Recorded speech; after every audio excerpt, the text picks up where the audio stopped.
Oi, pessoal, eu sou a Júlia, dona do Estudo Júlia Paiva, e hoje a gente vai ver o cronograma completo de filosofia para o PASU em etapa 1. Vamos começar. Na etapa 1, ela é famosa por trabalhar com as escolas lá do período da Grécia, né, desde os princípios da Grécia até os sofistas, depois do período helenístico. Então a gente vai trabalhar com os primórdios da filosofia, que é quando tudo começou. Também não seguindo o sentido de cronograma de filósofos, a gente também vai trabalhar aqui com áreas da filosofia, a área da felicidade, a área do conhecimento, a área de ideias, né, da teoria das ideias, inclusive a gente vai ver isso em Platão. Então, é a base da filosofia, é uma área mais fácil, né, porque é uma área mais completa da filosofia, a gente já passou por esse período.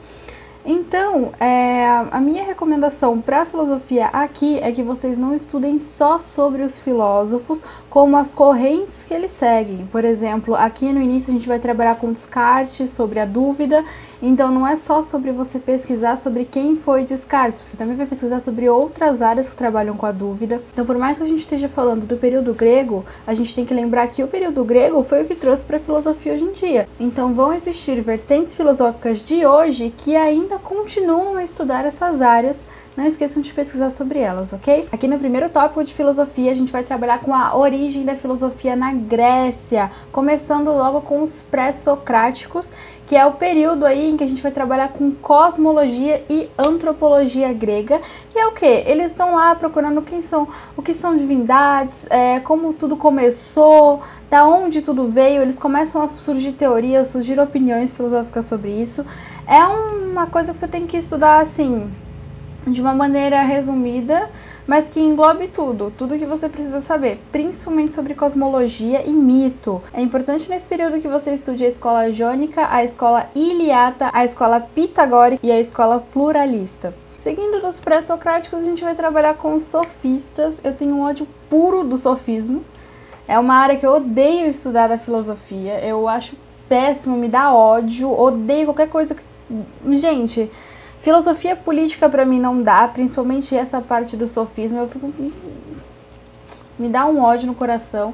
Mas enfim, vocês vão ter que ver sobre os sofistas. E aqui eu separei 2 pontos para vocês pesquisarem principalmente sobre essa área, que é a influência do sofismo na política e a crítica de Sócrates ao sofismo. Seguindo aqui sobre a crítica de Sócrates, a gente vai trabalhar com o terceiro ponto daqui, que é Sócrates e a dialética. Em Sócrates, eu preciso que você pesquise sobre método socrático, dialética e sobre a morte de Sócrates. É claro que você tem que englobar, né, tudo sobre o que Sócrates trabalha, mas esses pontos principais são os que você precisa pesquisar especificamente, porque tem uma tendência maior a cair. Seguindo aqui, a gente vai para Platão. Platão, discípulo de Sócrates.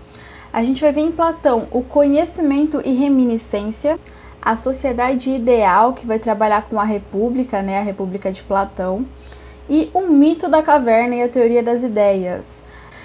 Foquem bastante na teoria das ideias, que não é um parágrafo muito longo, acho que é um textinho bem pequeno sobre teoria das ideias, e sobre a sociedade ideal, que é o parágrafo sobre a república, né, que é o livro lá do Platão. E a gente segue aqui para Aristóteles. Em Aristóteles, o principal é a metafísica aristotélica, significa do que é ética e moral e empirismo. Esses são os 3 tópicos principais de Aristóteles.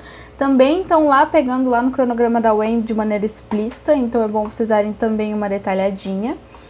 E a gente vai no final para a filosofia helenística, que é o cinismo, estoicismo, epicurismo e ceticismo. Então, seguindo aqui o estudo de filosofia por períodos, é isso que você precisa estudar. A gente vai trabalhar com toda a filosofia grega no primeiro ano. Lembrando, essa é a parte por períodos, aqui seguindo uma linha cronológica da filosofia. Agora, os outros 2 pontos, né, que são cobrados aí no vestibular, é sobre a teoria do conhecimento. E na teoria do conhecimento, você precisa ver detalhadamente o que é epistemologia, o que é evidência e opinião, o que é senso comum, racionalismo e empirismo, que você viu ali no Aristóteles, e dogmatismo ingênuo e crítico. Aqui a gente vai ver sobre o crítico, ceticismo e cristicismo. Você vai ver aí uma base sobre o que são eles. E aqui a gente também vai ver sobre lógica elementar, que é o último ponto aí que você precisa estudar em filosofia para a etapa 1. Aqui você vai ver sobre princípios lógicos, a proposição, o silogismo, sobre interferência válida e interferência correta, falácias semânticas de relevância e indutivas, e por fim, raciocínio indutivo, dedutivo e abdutivo. Isso é tudo que você precisa estudar em filosofia. Filosofia é uma matéria mais curta, mas não se engana porque ela é cheia de textos. E é claro, como eu falei, você vai trabalhar aqui com o período grego, teoria do conhecimento, felicidade, a ideia, né? Vai ver sobre Descartes, dá uma olhadinha aí sobre Descartes. É basicamente todo o conteúdo do primeiro ano em si. No ano em que eu fiz o Pazuello, caiu sobre teoria do conhecimento e adivinha só, eu também não tinha estudado, então eu não acertei a questão, mas é importante. Todo mundo pensa que é só você estudar a parte histórica, né? Que é só a parte da Grécia lá, mas não, teoria do conhecimento cai. Teoria do conhecimento é muito chata de estudar, muito importante, então estudem teoria do conhecimento. E lógica elementar também, né? Se tá lá, a gente dá uma resumidinha, dá uma olhadinha, aprofundem um pouquinho, tá? Lógica e teoria do conhecimento é um assunto mais chato de entender, você vai precisar de umas horinhas aí para conseguir entender o que eles estão querendo passar com isso. Você vai encontrar textos muito difíceis sobre isso na internet, com palavras muito complicadas. Então procurem textos que facilitem, tá? Se você entrar numa página que tem um texto gigante sobre isso, não precisa. Você precisa de um resumo bom. E é isso, pessoal. Muito obrigada por ter assistido ao vídeo. Não esquece de comentar aqui suas dúvidas, se inscreve no canal, me segue nas redes sociais, ok? E não esquece de deixar o seu like. E aproveitando, vocês gostaram do cenário novo ou vocês preferem o cenário claro, que é o que eu uso normalmente? Comenta aqui. É isso, muito obrigada e bons estudos.